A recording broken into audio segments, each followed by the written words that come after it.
Pertama bertemu tanggal 9 Februari. 9 Februari, ya.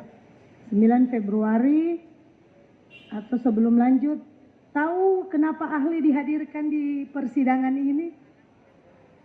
Ya, Manganang. Oke, temuan pertama dengan apa sampai seterusnya dengan proses. ya, jadi pada tanggal 9 Februari itu Aprilia datang untuk 2021 ya? 2021. Oke, lanjut. Datang untuk memeriksakan dirinya. Saya periksa mulai dari keadaan secara umum, penampilannya. Jadi saya periksa, saya buka pakaiannya, saya amati posturnya memang lebih cenderung sebagai postur laki-laki.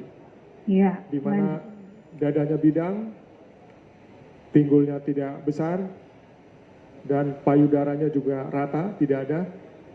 Jadi secara umum dari postur adalah postur laki-laki. Iya. Terus? Kemudian saya khususkan pemeriksaan pada genitalia ekstra.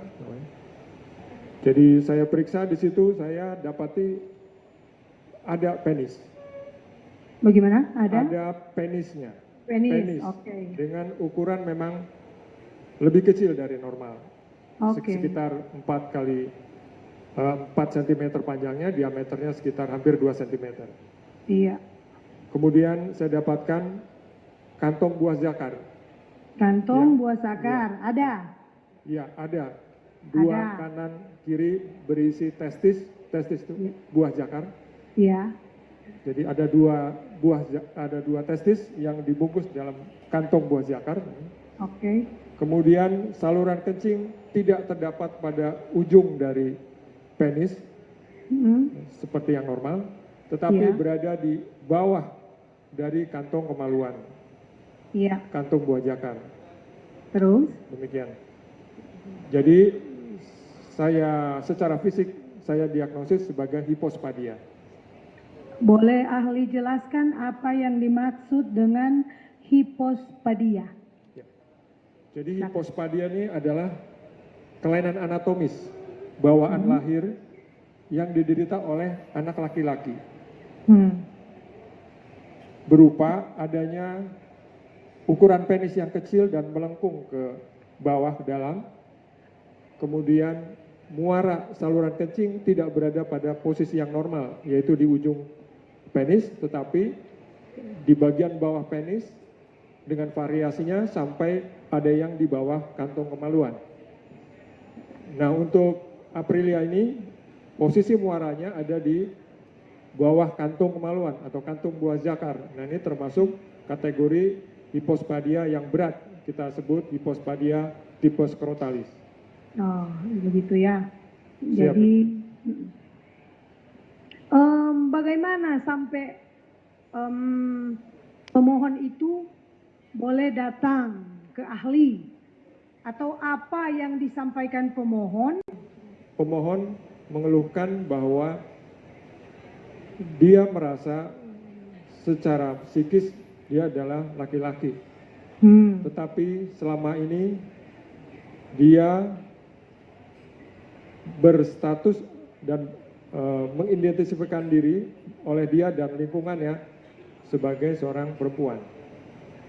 Dia merasa ragu-ragu dan ingin memastikan apakah sebenarnya saya itu perempuan atau laki-laki. Demikian. Oke. Jadi pemohon sejak kecil kalau buang air kecil atau kecil itu karena urinnya keluar dari bagian bawah, maka dia posisinya harus jongkok.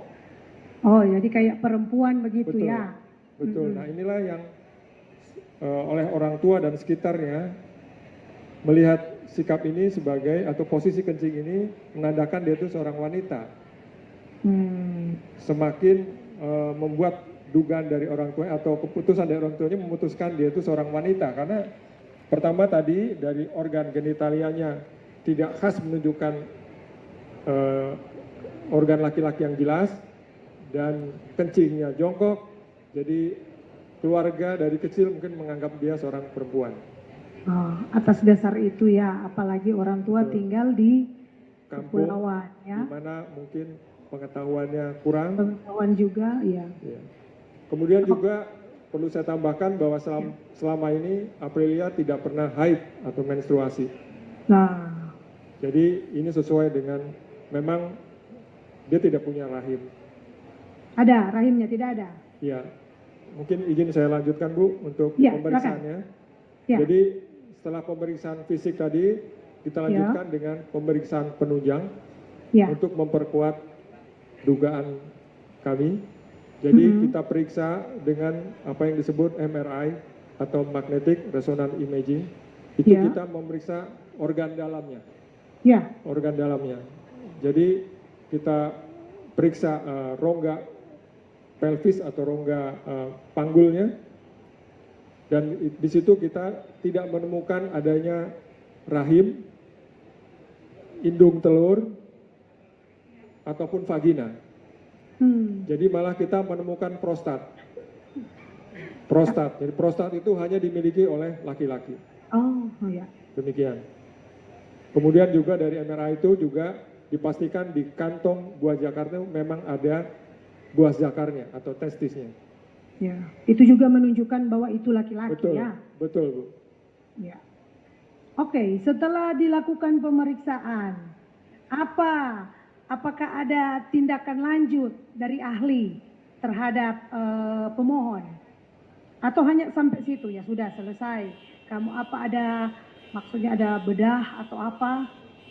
Ya, memang dari pemeriksaan kami mendiagnosis ini adalah hipospadia. Ya.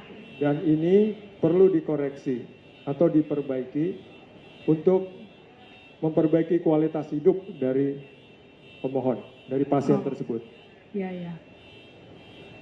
Terus tindakan yang diambil? Kami sudah melakukan tindakan operasi perbaikan, yaitu operasi rekonstruksi untuk memperbaiki saluran kencingnya, yaitu dengan meluruskan penisnya yang bengkok.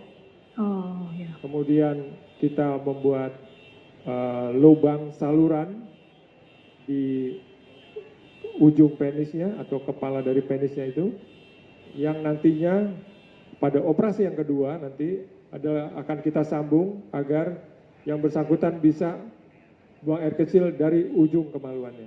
Oh, ya. Jadi tindakan itu sudah diambil oleh ahli ya, dan bersama dengan rekan-rekan. Ada tindakan berikut? Memang ada tindakan berikutnya, rencana operasi kedua itu akan kita laksanakan sekitar 4 sampai 6 bulan ke depan. Kalau boleh tahu tindakan atau operasi apa, tindakan apa yang selanjutnya? Selanjutnya adalah menyambung saluran kencing dari muara saluran kencing yang kita buat tadi di tahap pertama ke ujung dari penis. Itu tahap yang kedua. Memang itu tahap operasi pada hipospadia ini biasanya 2 tahap, kecuali yang ringan sekali bisa 1 tahap, tapi untuk kondisi pemohon ini cukup berat, jadi memang harus memerlukan 2 tahap operasi. Oke. Jadi memang tujuan operasi ini adalah agar yang bersangkutan waktu kencing keluar di ujung, juga waktu mengeluarkan sperma.